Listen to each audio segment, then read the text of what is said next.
¿Cómo le va, Conrado? Que ya lo tenemos en Bien, cámara. ¿Cómo estás, Conrado? ¿Todo bien? Bien, bien. Gracias por la invitación. De nuevo, aquí estoy. Muy bien. Bueno, hoy con un tema... Sí, picante. Picante, ¿no? Falta mucha información también, ¿no? Digamos, hay ahí una cuestión, ¿no? Que todavía muchos no saben, no solamente qué es el Acuerdo de Escazú, sino también los efectos que tiene, ¿no? Sí, tiene todo que ver con la información, con el acceso, los derechos de acceso se llaman. Acceso a la información pública ambiental y acceso también a la justicia en asuntos ambientales. Así que bueno, creo que es un tema sensible, picante como te decía, porque bueno, además la actualidad nos sobrepasa, nos tapa con cuestiones, con hechos que nos refieren directamente al Acuerdo de Escazú, por lo menos uno que está un poquito relacionado con estos temas, con los temas ambientales y con, bueno, con la escritura del Acuerdo de Escazú. Sí, decime. Digo, tenemos que decir que estamos hablando de una normativa. Sí, es un acuerdo internacional, un acuerdo de partes que establece de estados nacionales, sí. En el marco de las Naciones Unidas, que establece, como te decía, los derechos de acceso en materia ambiental, también la participación pública, y bueno, la defensa de los derechos de las personas que ahí tienen, hay que hacer el punto, ¿no? Digo, que tienen participación en lo ambiental, digamos. Ahí es donde hay que hacer un poco de foco, ¿no? Digo, las personas, ¿no? Tal cual. Que tienen ese impacto. Bueno, ¿y cómo funciona en la República Argentina esto? ¿Funciona o no funciona? Mirá, el sujeto obligado de la norma, de esta norma, es el Estado Nacional, pero en realidad, ¿a qué se obliga el Estado Nacional? A crear las condiciones para el pleno acceso a la información pública en materia ambiental, el acceso a la justicia, ¿no? Cuando hay que presentar, no sé, desde un amparo hasta un pedido de información, justamente en sede judicial, porque la sede administrativa o de gobierno no la provee, cuando se puede revocar, cuando se puede, hacer un recurso de revocación de determinada decisión administrativa. Entonces, todo eso está contemplado, pero te lo completo, porque además de el derecho al acceso a la información pública, ¿cuáles son los objetivos del Acuerdo de Escazú? El derecho a la información pública ambiental, el derecho a la justicia, decíamos, la participación pública y la defensa de los derechos de las personas ambientalistas. En el marco de la gobernanza democrática de los bienes comunes. Claro, eso es un punto clave, ¿no? Clave. Esto de las personas. Sí, entonces, bueno, esos son los objetivos. El objetivo del acuerdo es garantizar esos derechos en forma plena. ¿Quién se obliga? El Estado Nacional, pero ¿a qué se obliga? A crear las condiciones en todos los ámbitos del territorio de la República Argentina. Bueno, y esto es una cuestión... Con lo cual el municipio también está abarcado por el Acuerdo de Escazú. A eso voy. Bueno, y el Acuerdo de Escazú que plantea esto que vos decís, falta conocimiento, falta aplicación, falta que las autoridades le den bola. ¿Cómo es la cuestión? Sí, realmente es algo por lo que hay que reclamar. Yo venía pensando que hay como dos líneas de acción ineludibles en todo esto. Una es hacer, proponer, construir. En materia ambiental siempre estamos hablando y te diría en general como ciudadanos, ¿no? Y ciudadanas. Pero la otra es reclamar, es denunciar, es reclamar, es luchar por el pleno ejercicio de derechos que están consagrados en las normas. Claro. Y realmente en lo que refiere al Acuerdo de Escazú, hay todo por reclamar. No se cumple ni su espíritu, mucho menos, ni siquiera cosas básicas a la hora de, por ejemplo, proveer información accesible, pública, ¿no? Pública porque tiene un carácter público la información, pero además hacerla realmente accesible. No hay que olvidar que la accesibilidad es todo un tema, ¿no? Es todo un tema. Hay personas que no ven bien, hay personas que no leen, hay personas que manejan, si bien acá no es algo tan frecuente en nuestras localidades, otras lenguas, Sí, caso de las lenguas originales. El Acuerdo de Escazú hace todo el tiempo referencia, porque es un acuerdo regional de países de América Latina y el Caribe. En otros países hay una multiplicidad de lenguas importante. Entonces, la información tiene que estar accesible, por ejemplo, cuando se va a iniciar una obra pública. Tiene que haber información previa.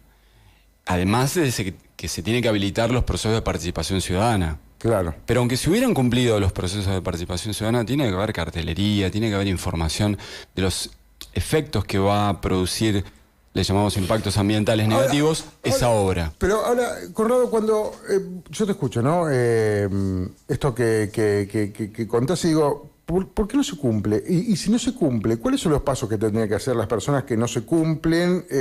Porque vos decís, la información pública, por ejemplo, en una obra tiene que estar accesible, se tiene que cumplir. ¿Qué pasa cuando eso no ocurre? ¿Dónde se reclama? ¿Hay un lugar donde reclamar? Digo, que la falta de cumplimiento del acuerdo. Sí, primero se reclama en la misma, en la misma sede administrativa de la autoridad de aplicación, ¿viste? Le llamamos autoridad de aplicación, si es, por ejemplo, qué sé yo. El Ministerio de claro, Obras y Servicios Públicos, sí.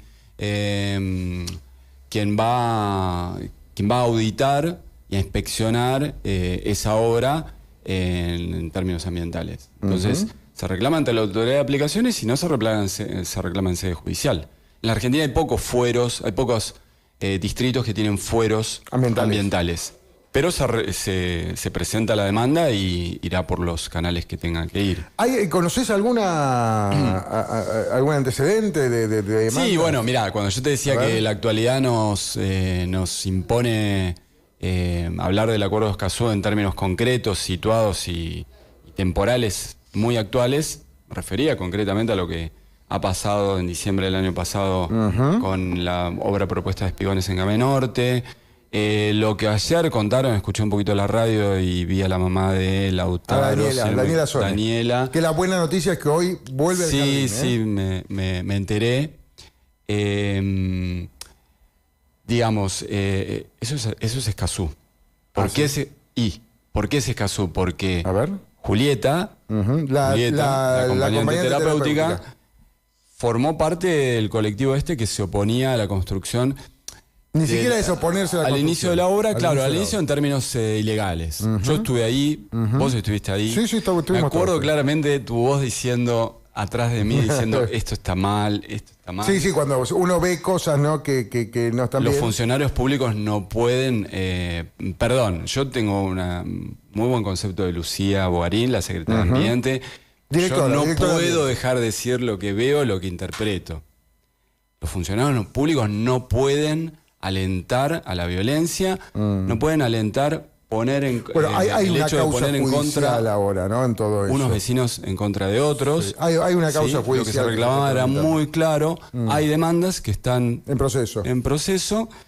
Bueno, vos me has preguntado respecto de... ¿Cómo es esta situación, ¿no? Cuando uno habla del Acuerdo de Escazú, de las cosas que se tienen que cumplir, que no se cumplen claramente? Sí. Digo, ¿cuáles son las herramientas que les quedan a aquellas personas que utilizan el acuerdo para poder manifestarse, para poder expresarse y fundamentalmente para decir, che, esto está mal? Porque puede ser, todo aquel que diga, che, esto está mal, no es alguien que quiere generar una guerra. Un tirabombas, como me dijeron en algún momento. No. Necesariamente hay que reclamar en los foros que corresponda. Por ahí no tengo la data exacta de en qué foro hay que iniciar la demanda. Pero hay que hacerlo saber primero a la persona que te niega el derecho. Hay que presentarlo por escrito y hay tiempos en los que las autoridades de aplicación se toman para responder las consultas, demandas y demás. Cumplidos esos tiempos, bueno, operan los plazos legales y después eso va a ser un antecedente en la justicia. ¿Qué hay que hacer para que el Acuerdo de Escazú, su contenido y bueno, hay muchas cosas que hacer. Hay una ley de formación ambiental de la provincia para funcionarios públicos que está tratando de ser aplicada. O sea, realmente lo que yo creo que, si vos me preguntás qué es lo más importante que hay que hacer, es cambiar la cabeza. Que comprendamos que el Estado somos todos, como se dice habitualmente, que quien está a cargo de la administración del Estado, de la gestión ambiental en un Estado, no lo puede tomar como un territorio propio de acción como una república y de no acción con discrecionalidad total. Una república de mar chiquita, que si es república tendrá los 3 poderes o los 4, porque ya veo que hay algunas cosas que ocurren a partir de la intervención del periodismo. Entonces, bueno, eso, que los funcionarios se deben a ayornar la función, sí. ¿Cuánto hace que está vigente el acuerdo de Escazú? El 2018. Es relativamente no nuevo. recuerdo el mes, pero creo que a fines de 2018. Es relativamente reciente. Argentina no recuerdo la fecha de firma, pero fue muy pronto. Es el 18 y después los países se tienen que adherir. Sí, se tienen que adherir para que tome plena vigencia. Creo que 150 países tienen que tienen que haber firmado. Y después me parece que también se debe incorporar, porque ningún organismo supranacional, creo que se debe incorporar a la legislación local a través del Congreso Nacional, claro. Sí, hay una ley, no me acuerdo ahora, la 25. Que pone en vigencia el acuerdo de Escazú. Sí, pero la ley tiene 2 artículos. Sí, que es el acuerdo. Se nombra el acuerdo de Escazú como anexo número 1. En fin. Y se aprueba. Se ha aprobado, obviamente. Con lo cual tiene plena vigencia y tiene categoría constitucional. Claro. Que vos por ahí sabés lo que es, pero bueno, aclarémoslo. Porque, a ver. Y nada, que tiene la misma jerarquía que la Constitución Nacional. Es una ley. No cumplir el acuerdo de Escazú es grave. Claro, al ser, como al no tener por ahí efectos por muchas leyes, cuando no se cumple, dice, bueno, se aplica tal sanción. Así de sencillo. Entonces el juez dice, la ley dice esto, usted dice esto, chau. Acá me agregan, entró en vigencia en la República Argentina... 2019, pues. No, el 22 de abril del 21. Más tardecito. Así que es relativamente nuevo. Sí. Es relativamente nuevo. ¿Por qué cuesta tanto? Me acordaba que había sido en el gobierno de Fernández, pero no recordaba las fechas. En el 22 de abril del 21. Grande Pablo. Digo, en este contexto, ¿por qué cuesta tanto que este acuerdo que se convirtió en ley se cumpla? Bueno, yo te digo, por ahí tal vez, sin ser experto en la materia, por ahí un día lo podemos o directamente lo puedes entrevistar por ejemplo, a Pablo Cuchetti, algún abogado.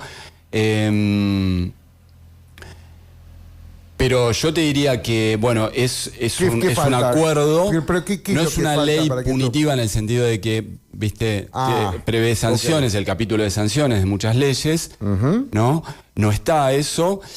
Entonces, pero el Estado Nacional se obliga a crear las condiciones en todos los niveles del Estado, nacional, provincial y municipales, ¿no?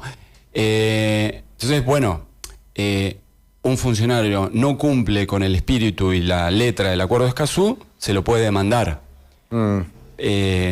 Sí, pero básicamente depende de que presionemos, que la comunidad haga saber que existe este acuerdo, que está en plena vigencia, ¿no? Como decimos siempre, bueno, si no lo quieren, deroguen la ley que es otro partido suscribe al acuerdo de Escazú. Pero está vigente. Ese es otro partido, vaya y cambie la ley. Está vigente. Entonces, bueno, eso. Justamente Pablo me hablaba de los que yo lo revisé y está efectivamente la ley 11723, la Ley General de Ambiente de la Provincia de Buenos Aires.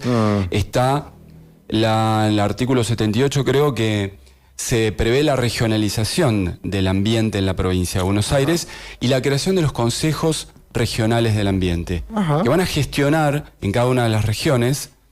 Van porque, bueno, a la fecha todavía no de funcionan. 2000, nos va a tener que llevar de vuelta al abogado, pero 2010 acá no está 1996, ¿qué digo? 1996, la ley 11723. Nunca está en el organigrama, del Ministerio de Ambiente de la Provincia de Buenos Aires, los consejos regionales y el directora o coordinador de los consejos, y nunca, como decís vos, se crearon. Entonces, se crearon efectivamente, empezaron a gestionar. Eso hay que reclamarlo. Son espacios que hay que ocupar. Las paradojas de la vida, me dicen. Entró en vigencia en el mismo fin de semana que se licitaba las obras de Escolleras de manera totalmente consulta. El caso de Camino Norte es Escazú, nos dicen también uno de los mensajes que llegan al 22 33 12 11 48. Lo de Julieta también. Claro, lo de Julieta también, todavía... lo de los detenidos en forma ilegal el 19 de diciembre. Es todo Escazú. Claramente porque no hay otra, yo por lo menos lo que pude leer, ver y hablar, no tengo ningún otro motivo por el cual, es decir, han sido detenidos por su posición en defensa de las cuestiones ambientales. Entonces, claramente aplica Escazú. Lo último, Sí. Contame en estos días, ¿no? En estas últimas semanas, que por supuesto ha habido novedades y demás cuestiones. Contame cómo crees que va a seguir esta situación, digo, con el acuerdo de Escazú, con lo que escuchás, con lo que dicen los vecinos. Estuvo el Festival Ambiental este fin de semana, donde se habló mucho del tema. Contame un poquito para cerrar qué impresiones te quedaron del encuentro en torno, ¿no?, a esto que estamos hablando, que tiene que ver con Escazú. Sí, no tengo una previsión de lo que puede llegar a pasar. Digamos, las cuestiones en sede judicial irán tomando su curso, pero no tengo la actualidad última de cómo está proyectada la obra. Pero digo, en líneas generales, en los encuentros que se ha hablado de esto, se ha hablado del acuerdo, digo, ¿cómo notaste? Sí, el fin de semana 18 y 19 ocurrió el encuentro de la red de asambleas por el ambiente costero. Estuvo muy bueno, yo estuve el viernes aquí. Estuvo muy bueno la recorrida de interpretación ambiental que hicimos ahí en los acantilados de Acamén Norte. Sí. Estuvo muy piola. Y después se habló en una ronda participativa de todas estas cuestiones. Se habló de la posibilidad de establecer una carpa verde. ¿En serio? Una propuesta de una persona que ahora no me acuerdo el nombre, de Chapalmalat, en la provincia, enfrente de la legislatura de la provincia de Buenos Aires, o de la Casa de Gobierno, no me acuerdo, pero bueno, es sí, lo mismo, la propuesta. en La Plata. No, hay que seguirla. La verdad que yo no es en lo que me siento más cómodo, te voy a ser sincero, y mis compañeros vecinos con los que compartimos muchas reuniones, creo que lo saben. Yo me siento más cómodo a la hora de proponer, de construir, de avanzar. Bueno, además como profesional ambiental, ¿no? Me interesa, avanzar también en el ordenamiento territorial, que así se llama, pero el ordenamiento y que las empresas se ajusten a la norma y puedan avanzar también en procesos de sustentabilidad y demás. Pero toda esta parte es necesaria, hay que seguir luchando, no queda otra. La semana que viene vamos a seguir hablando del tema o del que nos propongas, pero quiero hacer... voy a preparar algunas preguntas más para el acuerdo de Escazú. Dale, porque yo creo que son temas que... Esta columna es muy cortita, se presentan los temas, por ahí va todo medio alborotado, digo, junto una cosa sobre otra, pero está bueno después ir desplegándolo e ir... conociendo redundante, de qué se trata. Nombrándolo de vuelta, claro, ¿no? De acuerdo Escazú, porque... En tal artículo dice tal cosa y acá no se cumplió, y por qué, bueno, y volver. El concepto de ambiente que hablamos el otro día, también. Está ahí. Sí, está implícito en Acuerdo Escazú, pero está implícito en todo lo que vamos a hablar aquí. Gracias, Conrado, como siempre. Es un gusto tenerte igualmente, cada miércoles. Gracias. Bueno, nosotros lo despedimos a Conrado Dávila.